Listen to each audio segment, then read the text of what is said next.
In this episode, you will discover why you need to focus on self-love this Valentine's Day if you are healing from a narcissistic relationship. Welcome to Heartbreak to Wholeness, the podcast helping you heal from the mindfuck of narcissistic relationships and move towards the secure, peaceful woman you want to become. I am your host, Brie Walta, relationship clarity coach and EFT certified practitioner. Let's dive in. Welcome back to Heartbreak to Wholeness. In this episode, you will discover what loving yourself really means, exactly what to do this Valentine's Day to feel better if you are smack dab in the middle of a heartbreak, and how to not feel consumed by loneliness when you feel lonely. Loving yourself can be this totally nebulous thing that can feel really far away, especially when you're moving through heartbreak. And in this episode, I have a very powerful conversation with a therapist, mentor, and thought leader named Angela Slade that will take the confusion out of self-love for you and show you exactly how to get there. I know for me, when people used to say, just love yourself, I was like, well, what the fuck does that actually mean? So today you're going to figure out what the fuck that actually means. And remember to stick around to the end of the episode where I will pull an oracle card that will offer you a message that you can use this week to stay anchored in your healing. Welcome to the podcast, Angela. I'm so happy to have you. Thank you, Bria. I'm happy to be here today. We are having a juicy conversation about love and self-love specifically as we are nearing Valentine's Day. And for the listener who is in the middle of heartbreak or just come out of a really tumultuous relationship and is spending that day alone for the first time, maybe in years, this is the episode for you. Yes. Thank you for being here. Thank you. I am so happy to be here. And yeah, I think that any woman that is going through that transition in their life is probably not feeling the love. Yeah. I would say from the women that I've worked with, a lot of grief and a lot of loneliness and big emotions would be showing up right now. Yeah. Big emotions is a great way to put it. And it's hard to find the love for ourselves beneath the layers of the big emotions because that is taking up most of the space, the grief or the trying to make sense of. I know a lot of my listeners are in that sort of dumbfounded place of how could he have done what he did? Why did he do what he did? And are very preoccupied in the betrayal and how all of that could have unfolded, how they didn't see it. And so it tends to be a lot of self-judgment and a lot of self-criticism that we come to on the other end.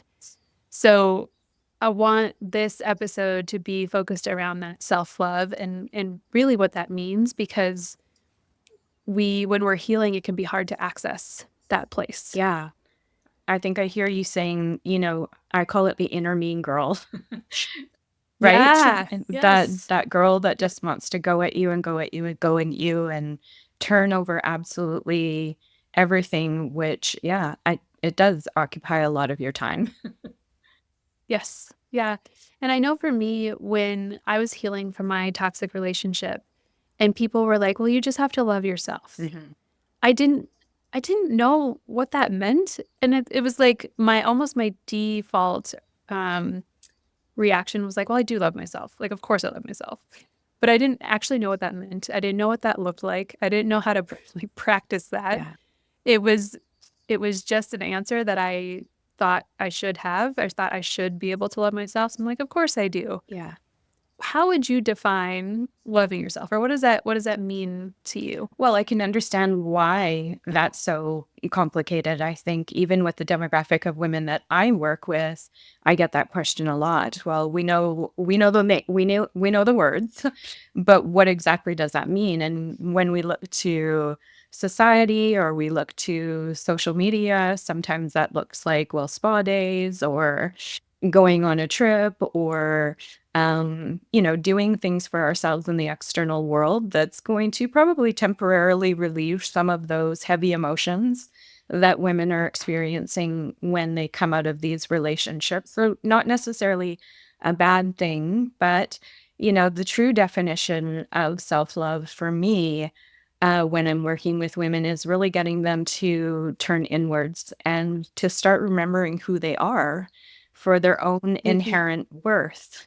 And so when something like this type of a relationship has happened and wreaked so much havoc on the mental world, the emotional world, and sometimes even on our physical bodies, it's time to turn towards that part of ourselves and slow ourselves down.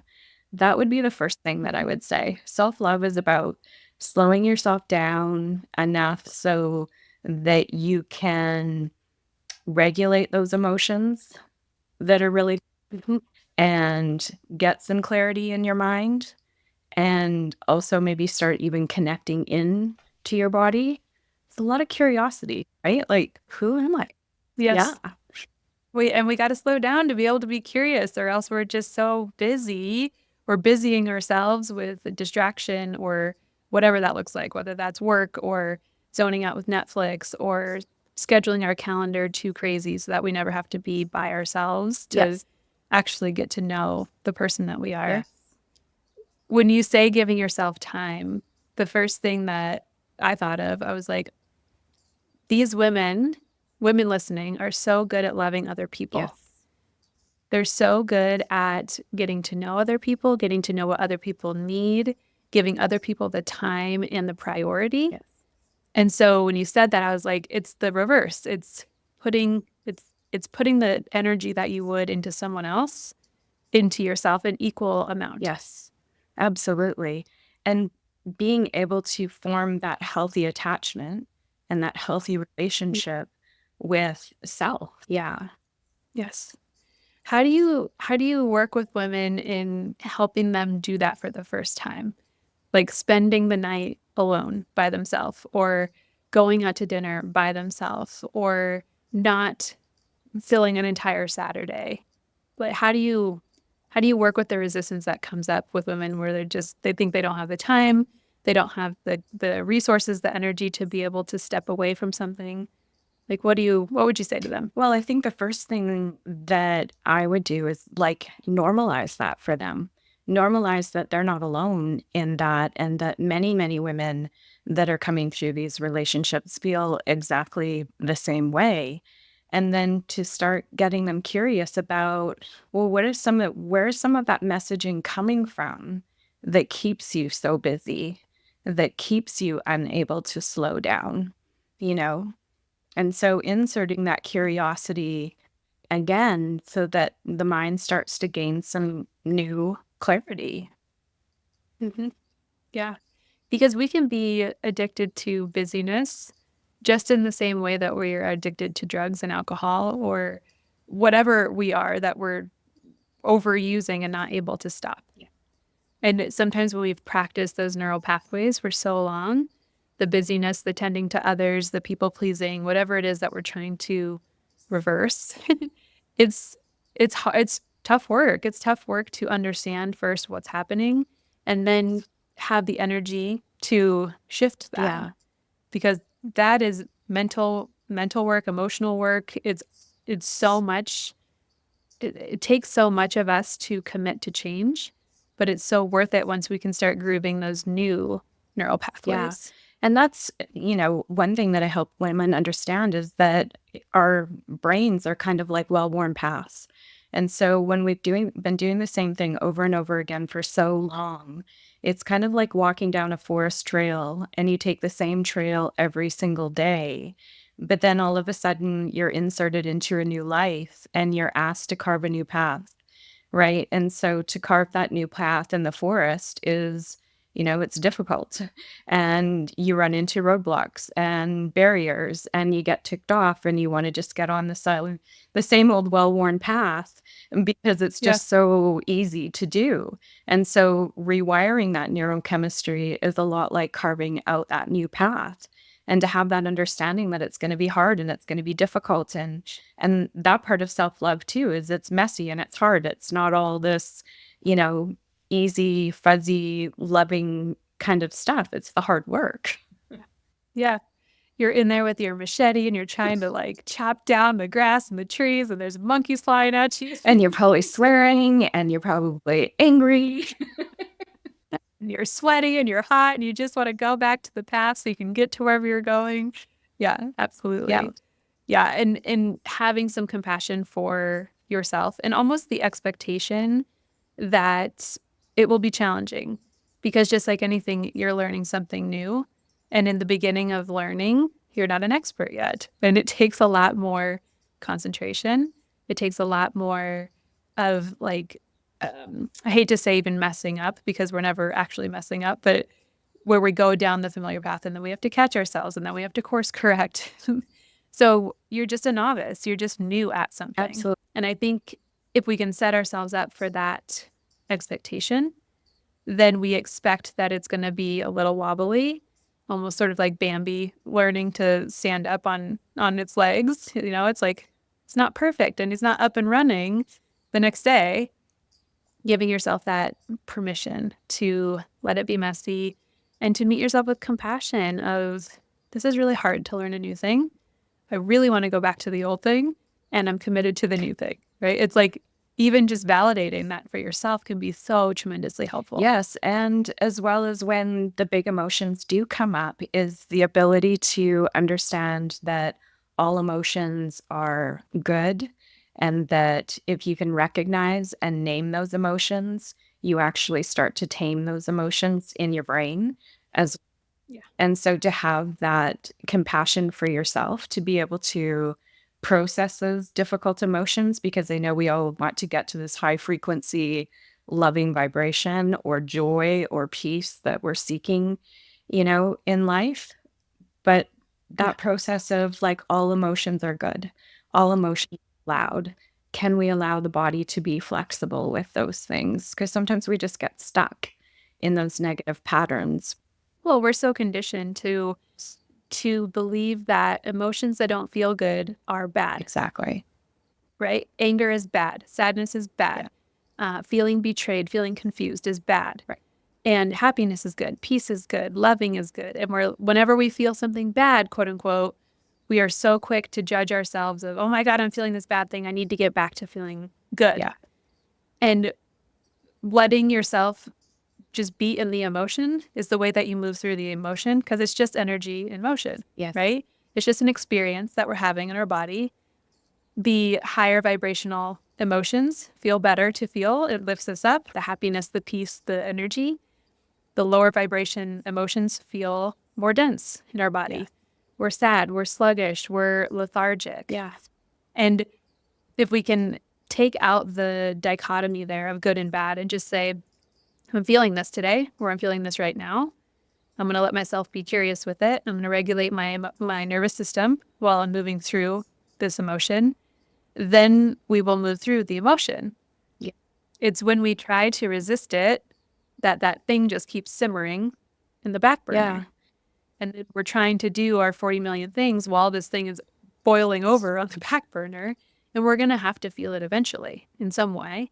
It's going to come out sideways, most likely, which is not what we're aiming for. No, and I feel a lot of listeners would not understand that it's also okay to be angry and to move anger, because I think that's one emotion that is really suppressed for women, and they don't get permission to move it in those ways. I think that that's how we, women can get into those subservient roles or those submissive roles, or be afraid to speak up or set boundaries because they're busy packing that in. So I also want to say that's an exciting emotion if it comes up, even though a little bit nerve-wracking for women to know how to move that safely.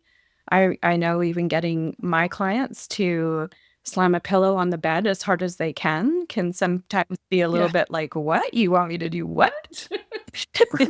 Also, it's kind of like, yeah, if you're willing to consider that, go and try. What does it mean to move that energy in your body? Like, is your mindset different? Do you get a different clarity from that? Is it liberating? Does it bring in expansive emotions, like calm or peace or even maybe some joy?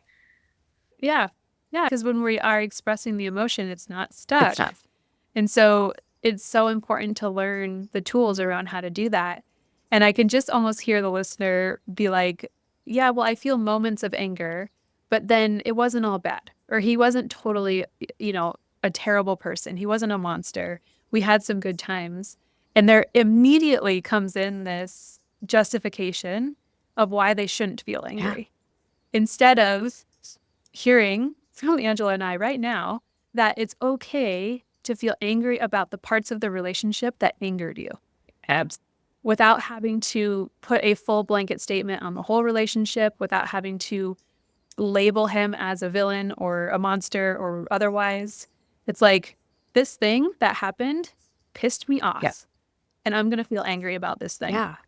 Because that's where you get new awareness and new curiosities. Is like, go and move the emotions, see what happens. What does it open up? Yeah.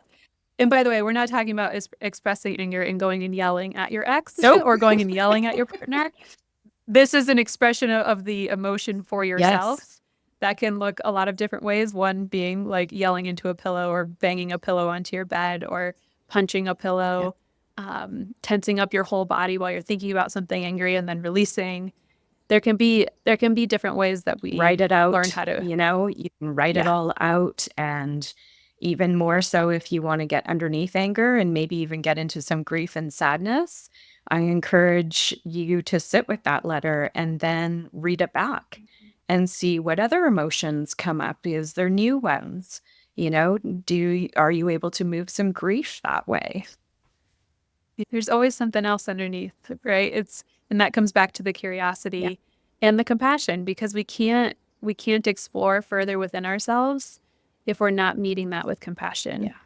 We have to be willing to say, I'm here. I experienced this. This is valid. And this is hard to look at, but I'm going to look at it, instead of, I can't believe I stayed for so long. And I can't believe that I'm now single. And now I have to deal with all this shit, right? It's just like they're totally different energies. One is in compassion and one is in judgment. Yeah. And I would say that it being curious about, when you're thinking those thoughts, what other emotions are being stirred up. So if that voice isn't compassionate or it isn't self-loving, do you notice that the emotions stay stirred up, or that they stay stuck, or that it's difficult to move through and process those emotions? I know for a lot of women, it's really hard to be self-compassionate. Like you say, it's okay for us to give it out freely, but when we have to turn towards ourselves, it's such a foreign thing. Like, what? You want me to be kind to myself? Oh my gosh. So again, I say, can you be curious? And even I would say courageous, because these are courageous acts to do this work, because women are so used to putting it out into the world, right? Yes. So can I have a loving statement to shift this? And what happens in my body when I do shift that statement? Is it foreign? Do I believe it? Do I notice myself rejecting it? Where do I feel that in my body? Courage is such a beautiful word and so important, because doing this work at any point in your life is courageous. And especially when you're coming off of a heartbreak from a narcissist or from another manipulative type of person, where your confidence has been chipped away, where your sense of self is gone, where you are starting to gaslight yourself. Yes. It takes even more courage to want to look at this stuff and unpack it and find the answers and find the clarity. So for that person who's going through the heartbreak right now, we're talking about finding self-love through giving yourself the time that you would give someone else, through showing up with compassion, showing up with curiosity. What could that look like for somebody who is home alone on their couch, watching Netflix, not really wanting to make plans with other people, kind of in this place where there's sadness and grief, but they want to love themselves. They want to do something that's loving towards themselves. Yeah. What could that look like for the listener? I would say first and foremost is give yourself that time and space. So if you are home alone, can you get into a mindset where you can celebrate that? Because after you've come out of such a heartbreak, the body actually needs a lot of time to restore and repair as well. And so in that downtime, I always encourage creativity. So, being Valentine's Day, one of the things I thought about today to bring to your show was to do a collage. Like, could you set up the environment to create this ritual for yourself to do a collage? So you could go get a bunch of magazines from the thrift store or, one of the stores and just sit with this word self love. What does it mean to me? And could you be creative and just go through some of those magazines and start, whether they're words or they're visuals, you know, and create this masterpiece on Valentine's Day that you would be able to look at that would maybe give you some motivation or some inspiration or something to look towards while you're being curious to say, hey, like maybe that is a part of me. Or, hey, those words do resonate with me. Maybe the word's joy. And it's like, how can I bring more joy into my life? I love that. I love that. Asking yourself what does it feel like to feel love? Yes. Starting with, and sometimes our best example of that is love with someone else. So it's like, how do I feel when I'm in love? I feel joyful. Okay. I feel connected. I feel excited. And taking those words, the joyful, connected, excited, and thinking, how can I bring more of that into my time with myself? Yeah. Does going for a walk in nature make me feel connected? Cool. I'm going to do that. Does getting coffee with a friend make me feel connected? Great. I'm going to do that. What makes me feel joyful? Is it baking brownies? Is it calling my mother? Is it, whatever actual behavior it is too that you can do? And the behaviors are reflected in the collage. I'm imagining like a picture of walking in nature or taking a bubble bath or whatever it is. And then gifting yourself the time to do those things. Yeah, because it would create this space where you would have to slow down to start thinking about all of those things. We can talk about joy, we can talk about peace, we can talk about all of these things that we want, but it's like, well, what does it actually mean for me?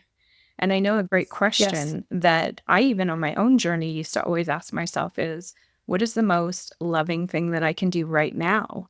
And sometimes the answer was, I can go pee in between my clients so my bladder doesn't have to suffer. Like, that's the definition of love. Sometimes we're thinking about these great, big, huge things and that it has to feel a certain way in our body. But it was actually just, giving my bladder a break.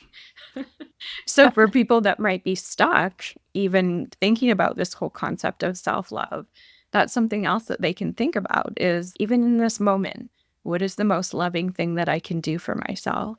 And maybe if the collage isn't your thing, it could be in that loneliness. It could be just like, it could be making a cup of tea and sitting and just being. Yes. Also coming at that from the reversed way of like, what am I depriving myself of?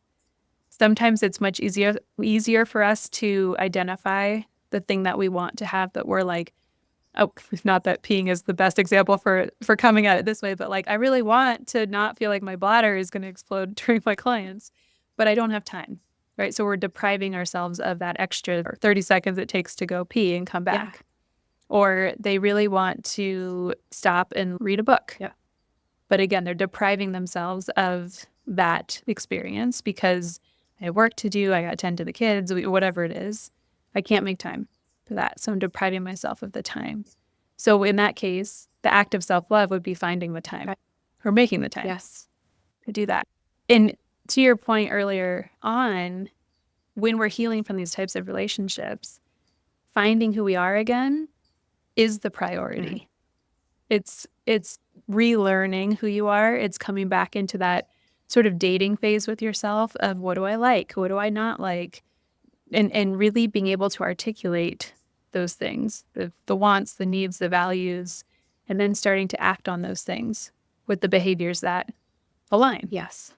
And having the behavior examples I've found for myself and for my clients is so helpful, because when we're in the sort of dysregulated state where we want to do something that brings us back into love, it's hard to remember that the walk in nature makes me feel connected, so I'm going to go do that. Yes.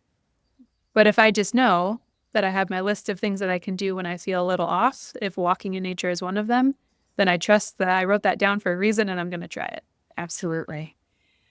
What about loneliness? We've talked about anger. We've talked about coming back and being with yourself and trying to bring in more love into yourself and into your life. Mm-hmm. What would you say for women who are just like in the loneliness right now and just can't really see a reality in which they would have a partner, or they'd be able to find a partner who isn't manipulative or who isn't riddled with red flags? What would you say to them? Well, might be a different take on loneliness, because there's a difference between being alone and feeling lonely. And I would say sometimes when we've come out of these big transitions and these heartbreaking relationships, is that loneliness can be the word that we attach to our bodies in a state of calm and, needing that regulation. And so a lot of times that language shows up, the loneliness and the boredom, because most people have been in such a high extreme survival state during this entire abusive process, right? And so I would invite in loneliness in and be curious about what that means, in terms of that slowing down and that regulation. And is that possible to be in that space? Because again, like that well-worn path versus that new carved path, do you have the ability to sit in that space and to ask yourself the question, am I completely alone? Because do I have that ability to connect in with a friend or a safe person or a therapist or a coach or whatever the case may be? When our bodies are starting to come back into that state of regulation, that is peace, because that is so foreign, want to go for the well-worn path. It's like, I need to be way up here. Yeah. And often one of those grooves that are really well paved is the tending to another person. Yes. So when there's not another person there, we almost like don't know what to do with our energy until we learn how to tend to ourselves and start redirecting that energy back to us. Yeah. But it can feel a little foreign, a little jarring, a little dysregulating well, I don't know how to sit still. I don't ever sit still. Yeah. I don't feel comfortable sitting still. And we just tag on loneliness to that because it's almost like we don't have another word for it. Yes. And it needs that amplification in the body. So I say, even if it's 30 seconds, because you're right, for a lot of women, any amount of stillness is scary. And so can you sit with that for 30 seconds? What does that feel like? Yeah. Yes. Yeah. And I love your point about asking yourself if I'm really alone. Yeah. Because, 9 times out of 10, we have a friend, we have a family member that we feel safe with, we have a therapist, we have a coach, somebody that we can reach out to, that we can find connection with. Mm-hmm. And it's okay to long for a romantic connection. 100%. I think sometimes my clients get caught up when they're like, I'm in this healing journey. I know I need to love myself, but there's still a part of me that really wants to be with a man, like that wants to be in a relationship. And they almost get angry with themselves that they're having that thought, because they think that being independent and healing means that I shouldn't want that. I shouldn't need it. I shouldn't want it. And so really sitting with that belief of like, why does it have to be either or? Yeah. And is there a world in which you can have an interdependent relationship and interdependent life where you maintain your individuality and your independence, and you can be in connection with somebody else? And we're wired for connection. It's totally natural to want, especially a partner that you can share your life with. That's a normal thing. Yeah.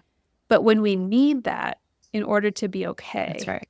That's where we want to start getting curious about unpacking some of that. Well, and I would say that's an absolute healthy thought to have and want a partner back in your life. The key to all of this is the more you're willing to engage in this relationship with yourself and remember who you are and truly know who you are unapologetically and authentically, that kick-ass partner is going to come into your life because that vibration is going to raise. You're going to see things in a new way.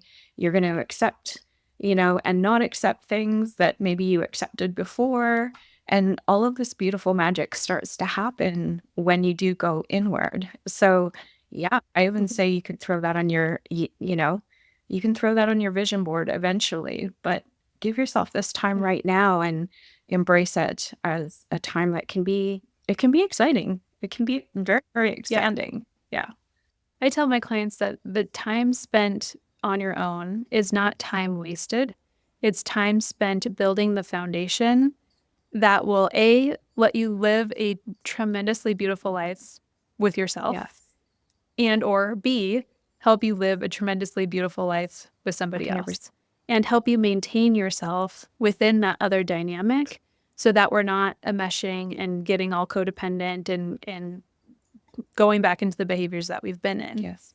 The more you practice being who you are, aligning yourself with your values, aligning yourself with your self-love, making space for yourself, the more that you're going to continue to do those things when you're in relationship with another person, which maintains your health and it maintains the health of the relationship.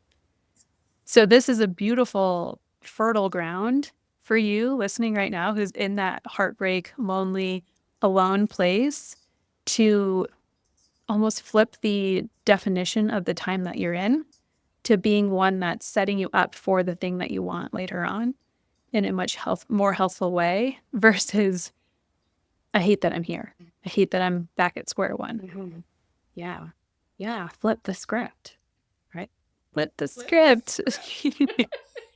And then work with your therapist, your coach on all of the buts that come up when you try to flip the script. That's because right. that's why we're here. That's right. Yeah.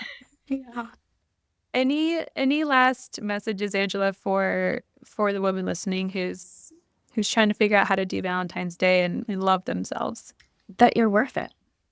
Yeah. You're 100% worth it. Yeah. Surrounding yourself too with people who believe that about you is also really helpful. Yes. Finding the friend or the family member that's like, you're badass. I love being with you and spending time with them. Yes. Community is important. So find those people that you can surround yourself with that continually remind you of that. Who we surround ourselves with is important because they're constantly mirroring back the energy that we want to create more of as well. So it's worth it. Yeah. So good. To end these episodes, I pull an oracle card. Are you familiar with oracle cards? Yes, I love an oracle card spread on my website, actually, that's called Stepping into Your Authentic Self. So could be something else for your listeners to go check out. Yeah. Yes. Oh, I love that. So I'll have you help me pick one. So go ahead and close your eyes for me. And we're just going to tune into the deck, tune into the energy of the listeners. And I'm starting to shuffle. And Angela, whenever you feel like the shuffle's complete, you let me know when to stop. Well, one just popped out. I guess that's the one. That's it. I love when they just fly out on your face. We got touch your stuff. And it's a picture of a hand that it looks like it's touching a button that's like radiating outward. So let me find the touch your stuff in the book and I'll read it to you. Touch your stuff is calling you home. You've been away too long. It's time to take inventory and reconnect with what is yours. You have what you need right now at your fingertips. Touch your stuff invites you to call in that which brings you back to yourself. I don't pre-pull this. I'm not making this shit up. The unique connection to your inner and outer worlds. It's okay to check in. This is your safe space. Here, surrounded by the ones that you love. You have traveled far and need to feel your home base, that place of belonging. Call a friend. Look at old pictures. Clean the house. Reminisce. Find yourself here. Touch what you love. Touch your stuff. Right? How perfect is that? We do not make this stuff up. We do not. And it flew out very clearly as the message for Remember today. who you are. Yeah. Yeah. Touch back into your home and your belonging that starts right in your heart. Perfect. For Valentine's Day. Perfect. Angela, where can women find you if they want to connect and see what you've got going on? Yeah, they can find me on my website at www.angelaslade.com, and all my social media is there, and my YouTube channel, and they can check out my podcast as well. And there's some free downloads on there, including the Oracle spread. So maybe some of your listeners will be curious about that. Oh yeah, we love the spirituality, the The woo, woo-woo. yeah. Any way that we can find meaning, I think, is tremendously impactful. Whether that's through cards or nature or some other way that you connect with your higher power, it's all welcome here. Definitely how we replenish our soul. Yes. Yeah. Well, thank you, Angela. Thank you so much for your time and your wisdom. I know that this is going to be meaningful to more people than we probably will ever know who tune in and listen to this podcast. So I appreciate your time and your energy and your expertise and just everything that you're bringing to the world. I appreciate being here.